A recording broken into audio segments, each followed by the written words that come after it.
Les gars, les gros acteurs du marché essayent de vous faire peur, de vous faire sortir du marché. Au milieu de ce pullback que vous observez actuellement dans le secteur des crypto-monnaies, il se passe quelque chose de caché dans les coulisses et beaucoup de personnes sont sur le point de commettre une grave erreur. Alors, aujourd'hui, il faut que je vous explique précisément de quoi il s'agit afin que vous ne commettiez pas cette grave erreur.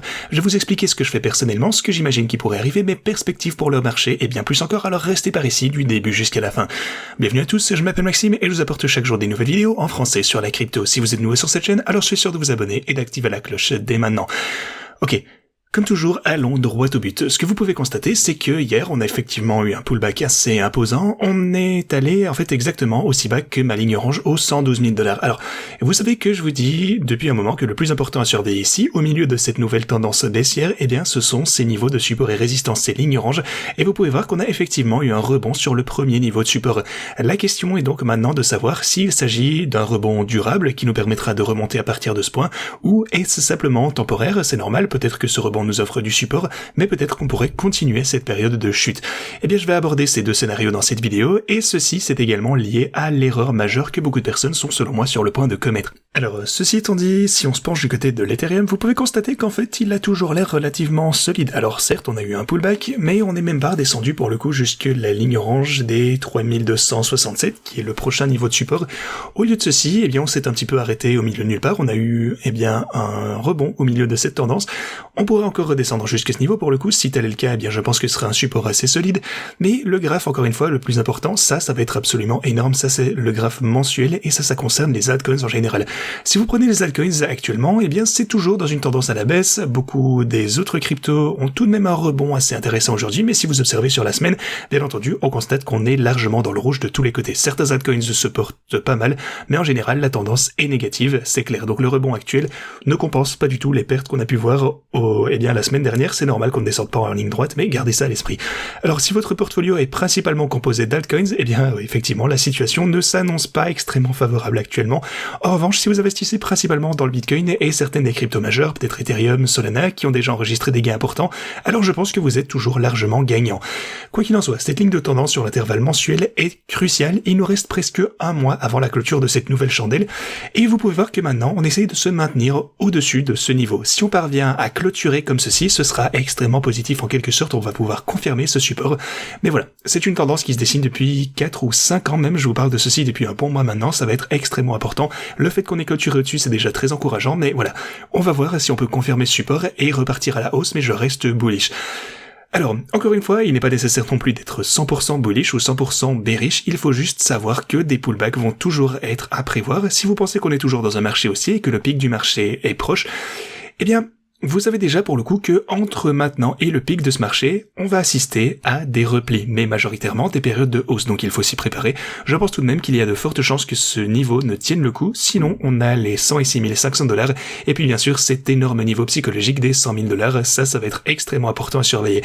Alors pour le coup, le Bitcoin pourrait vraiment chuter, je pense, bon, je vous dis pas que ça va forcément arriver, mais on pourrait revenir jusqu'aux 100 000 $, et je resterai optimiste même si on vient retester ce niveau. Quoi qu'il en soit, j'achèterai le dip, peu importe, tout au long de cette rechute, et d'ailleurs je vous en parlerai plus en détail dans un instant. Si vous prenez Solana, vous pouvez voir que ça rebondit également, encore une fois comme sur des roulettes à partir de la ligne orange, et c'est pour ça que c'est si important de suivre ces niveaux de manière très attentive. Si vous êtes entré ici sur la ligne orange, eh bien vous avez potentiellement un trade intéressant à jouer ici. En tout cas, vous avez une bonne idée de la probabilité d'un rebond si vous prenez position proche d'un support. Si vous regardez Doge, pour le coup, de ce côté, on est toujours au milieu de nulle part, je pense toujours qu'il y a de fortes chances. Pour Doge, en tout cas, si on assiste à un autre repli du côté du Bitcoin, alors, ici, 206, jusqu'aux 100 000, potentiellement, je pense que Doge probablement va revenir tester le niveau des 14,5 cents, mais voilà, on n'y est pas encore. Si vous regardez XRP, on essaie de rester au-dessus de ce point, même chose ici, pour le coup, la ligne orange est en train de maintenir le prix du XRP, et vous pouvez constater que Cardano ne fait rien de particulier, on a Pepe qui tente de franchir la résistance, vous avez Sui également, alors pour le coup, on a vu un rebond avant d'en arriver là. Mais voilà, quoi qu'il en soit, c'est une bonne chose. En fait, pour les principaux altcoins qu'on suit et ceux que je trade, eh bien, ils ne se portent pas si mal que ça, et le Bitcoin, bien entendu, en particulier, qui voit des bons résultats, qui montrent toujours de la force. Alors, si cette fois, on se penche du côté de mes transactions, je vais passer rapidement tout ceci en revue. Comme toujours, je vous montre tout ça en toute transparence du début jusqu'à la fin, que ça monte ou pas, en fait, si je fais des gains, vous le verrez. Si je perds de l'argent, vous le verrez également. Et vous savez que ces stratégies, pour le coup, ont déjà été largement en négatif. J'ai déjà été jusque moins 1,7 million dans le rouge, et puis finalement on a pu inverser cette tendance pour atteindre 2 millions de gains. Donc il y a de fortes fluctuations, on le savait toujours, mais cette volatilité signifie que je réalise plus de gains. Alors oui, j'ai pris une position importante, presque proche du sommet local du marché ici, il y a quelques jours ou une semaine, quelque chose comme ça. Mais voilà, selon moi, l'intérêt de cette stratégie de trading, pour le coup, ce n'est pas de prévoir chaque dip, chaque sommet, c'est juste de trader progressivement. En fait, encore une fois, comme on le dit toujours, le temps sur le marché, c'est mieux que de timer le marché. Alors que se passe-t-il actuellement? Eh bien simplement, elles achètent à la baisse, c'est ce que je fais, c'est pas un conseil financier, vous le savez, je vous montre ce que je fais personnellement. Alors pour le moment, la stratégie Bitcoin est toujours en hausse, la stratégie Ethereum est toujours en hausse, Solana est dans le rouge également, Dogecoin est dans le rouge, XRP est en hausse, mais tous les autres altcoins, eh bien c'est un petit peu, bon ça dépend, on a un petit peu souffert ici, mais au moins on achète le dip et ça ne m'inquiète pas trop pour le plus long terme. La seule chose que j'ai besoin de faire, bien entendu, c'est toujours d'ajouter suffisamment de marge pour éviter de me faire liquider. Voilà, j'ai déjà vécu, eh bien ceci à de nombreuses reprises, je vous montre toujours à chaque fois comment je peux m'en remettre. Le principal, c'est de ne pas se faire liquider et vous allez toujours finir par vous en sortir si vous avez un horizon temporel suffisamment grand. Voilà. Concernant mes transactions individuelles, eh bien j'ai passé quelques nouveaux ordres hier. Attendez, est-ce que je peux voir ceci quelque part? Oui, alors tout d'abord j'avais un ordre PP, 20 000 $, et puis j'avais également un gros ordre d'achat sur XRP, ça valait, attendez, combien est-ce que ça nous donne? 150 000 $, quelque chose comme ceci. J'ai ajouté ceci hier, attendez, laissez-moi voir. La position en elle-même vaut 230 000 $ pour XRP, mais voilà, j'ai acheté le dip pour mon trade XRP, j'ai fait ça de ce côté, donc en fait avec ce rebond, et en fait c'est vraiment comme ceci que j'apprécie de trader. J'aime intervenir au moment où on est susceptible d'assister à un rebond, que ce soit le bottom ou qu'on finisse par chuter à partir de ce niveau. Je fais simplement des moyennes au niveau de support majeur jusqu'à ce qu'on trouve le niveau qui nous fera remonter. Le prochain ce sera 2,37 $, on verra si ça peut nous faire remonter, mais pour le moment, eh bien si on observe un fort rebond à la hausse, j'aimerais sécuriser mon profit ici au 3,26 $ si jamais on arrive à remonter jusqu'à mon take profit. Donc voilà, quoi qu'il en soit, ça me va, je fais en quelque sorte un DCA à chaque fois qu'on assiste à un rebond potentiel ou des niveaux de support. Pour montrer dessus, eh bien on est toujours largement dans le rouge, XRP et PP sont également dans le rouge, mais voilà, ce sont des chutes moins importantes. Mais voilà, comme toujours, je reste transparent, je vais vous montrer si je finis par m'en sortir ou pas. Dans cette vidéo, je vous parle généralement des fondamentaux, mais j'y intégrerai également un petit peu de trading parce que je pense que c'est très important de suivre tout ceci, de vous garder au courant. Sinon, comme vous le savez, j'ai également ma deuxième chaîne de trading où j'aborde plus en détail les trades que je réalise. Mais voilà, je fais des vidéos sur la deuxième chaîne que quand j'ai assez de contenu au niveau des trades pour vous présenter une nouvelle vidéo. Pour le moment, je poste également ici sur la chaîne principale mon avis plus général sur le marché. Mais voilà, je reviendrai sur la chaîne secondaire dès que ce sera pertinent. Voilà, encore une fois, on verra. J'essaie de trouver un rythme ici et j'essaie de voir un peu avec quoi vous êtes réceptif, mais encore une fois, n'oubliez pas de consulter la description de cette vidéo et vous abonner à la chaîne de trading. J'y détaille toutes les caractéristiques que je vous présente dans mes transactions au jour le jour. Donc voilà, vous pouvez avoir tous les détails des trades dans lesquels je me trouve actuellement. Alors, également, si vous souhaitez utiliser mes stratégies de trading, vous pouvez commencer à trader à un prix bien plus avantageux que celui auquel je l'ai fait. Alors pour faire ceci, rendez-vous en description de cette vidéo et assurez-vous surtout de bien comprendre le fonctionnement de ceci. Vous trouverez tous les tutos de ce côté. Vous pouvez également vous inscrire sur Pionex via ce lien, accéder à toutes mes stratégies de trading et puis cliquer sur ce lien. Vous pouvez choisir la crypto que vous souhaitez utiliser. Donc trader avec Pionex, c'est ma plateforme d'échange préférée. Profitez des offres qu'on vous y propose également. Donc voilà. Vous avez tous les liens en description. Mais ceci dit, parlons maintenant des fondamentaux. Alors, ce que j'essaie de vous dire, c'est que les gens essayent de vous duper. Au milieu de tout ce chaos, alors que tout est en train de s'effondrer, les gens paniquent. Les gens pensent qu'on risque de rechuter jusque zéro, et il y a toujours du FUD, en fait, qui arrive de tous les côtés. On a la Chine qui a officiellement interdit le trading de crypto, le minage et les services associés à la crypto. Ça a été publié hier. Le seul truc, pour le coup, c'est que ça a déjà été interdit. Genre en 2020 ou même en 2017, c'est toujours les mêmes récits qui reviennent et qui ne sont jamais pertinents, en fait, quand on prend du recul. Ça a déjà été interdit à maintes reprises, et ils publient ceci simplement pour attirer la peur. Ils veulent vous faire sortir de votre zone de confort.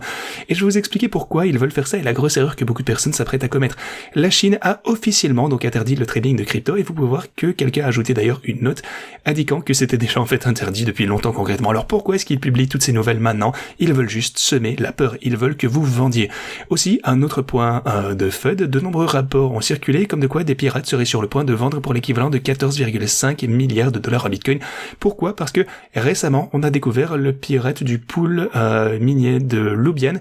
Il s'agissait donc d'un pool de minage de Bitcoin qui a été piraté pour 127 000 jetons et ils n'ont pas touché à ces Bitcoins depuis, si j'ai bien compris. Et donc, ces bitcoins valent actuellement 14,5 milliards. Mais rappelez-vous, ces bitcoins proviennent d'un piratage, ils ne peuvent pas simplement introduire ça facilement sur le marché parce que, comme je vous l'ai dit, ça vient d'un énorme piratage, ces jetons sont déjà surveillés par tout le monde, donc ils ont énormément de mal à vendre ceci sur le marché libre. Si quoi que ce soit, je dirais simplement en fait que l'offre a été retirée du marché en quelque sorte. Évidemment, je souhaite pas aux gens de se faire pirater, mais en quelque sorte, c'est une nouvelle bullish. Certains prétendent qu'ils sont sur le point d'injecter 14,5 milliards sur le marché libre, mais c'est pas vraiment comme ça que ça évolue. Et vous pouvez constater donc qu'on a identifié le wallet des pirates. D'ailleurs, remarque importante pour le coup, ce piratage a eu lieu en 2020 et le Bitcoin n'a pas bougé depuis 2024. En fait, la quantité de Bitcoin volée est quelque peu difficile à vendre, donc il est peu probable qu'elle soit dumpée sur le marché libre en un seul gros bloc. Enfin, on a Arthur Hayes, qui est devenu pessimiste pour le coup. Il a déclaré que les effets des droits de douane se feraient probablement sentir au 3e trimestre, et donc qu'on était sur le point de voir un Bitcoin qui revient tenter les 100 000 $ et l'Ethereum à 3 000 $. Ok. C'est possible, admettons que ça se produise, imaginez que le Bitcoin ne rechute pour revenir tester les 10 000 $, c'est 10% de chute, peut-être que l'Ethereum va revenir tester ça, c'est 10% également, 10, 11, 12 peut-être, peu importe. Eh bien, que comptez-vous faire? Est-ce que vous allez vendre tout maintenant en prévision d'une chute? Eh bien, le truc c'est que j'ai vécu ça à de maintes reprises sur le marché. Généralement, les gens ont tendance à vendre juste beaucoup trop en s'attendant à ce qu'ils vendent, et en fait c'est comme ça qu'on finit par avoir un rebond. On a ce genre de chaos sans jamais finalement atteindre ce point, et puis on remonte en flèche et ça prend tout le monde par surprise. Souvenez-vous à quelle vitesse l'Ethereum a grimpé. En quelques semaines, on est passé de... Allez, qu'est-ce que ça nous donne? 2000 à 4000 $, ok? À 1500, tout le monde criait que l'Ethereum était mort, qu'il ne fallait surtout plus toucher. Et voilà, on a fait plus de 100% de gains en quelques mois. Au milieu de ça, si vous aviez vendu, comme beaucoup de personnes ont fait, regardez, prenez par exemple, on a une forte poussée, les gens vendus, les gens sont devenus bearish, ils attendaient à ce qu'on revienne aux 1800 $, et on n'est jamais revenu aussi bas. À la place, qu'est-ce qu'on a fait? On a grimpé, on a laissé tout le monde dans la poussière, et puis les gens, simplement, qui avaient vendu leur crypto, sont revenus au sommet avec leur FOMO, et sont maintenant ruinés. Et c'est pour ça que, selon moi, la meilleure chose à faire, d'après mes constatations, bien sûr, c'est toujours de ne pas essayer d'être plus intelligent que le marché. C'est juste pas possible à moins que vous soyez dans l'élite des traders. N'essayez pas de prévoir le creux, n'essayez pas de prévoir le sommet. Utilisez plutôt une stratégie bien huilée comme mes bots de trading qui sortent automatiquement dès qu'on remonte et qui achètent automatiquement le dip. C'est ce que je vais continuer à faire. Donc, soyez conscients de ceci. Beaucoup de personnes vont faire cette grave erreur et je ne veux pas que vous soyez parmi ces personnes.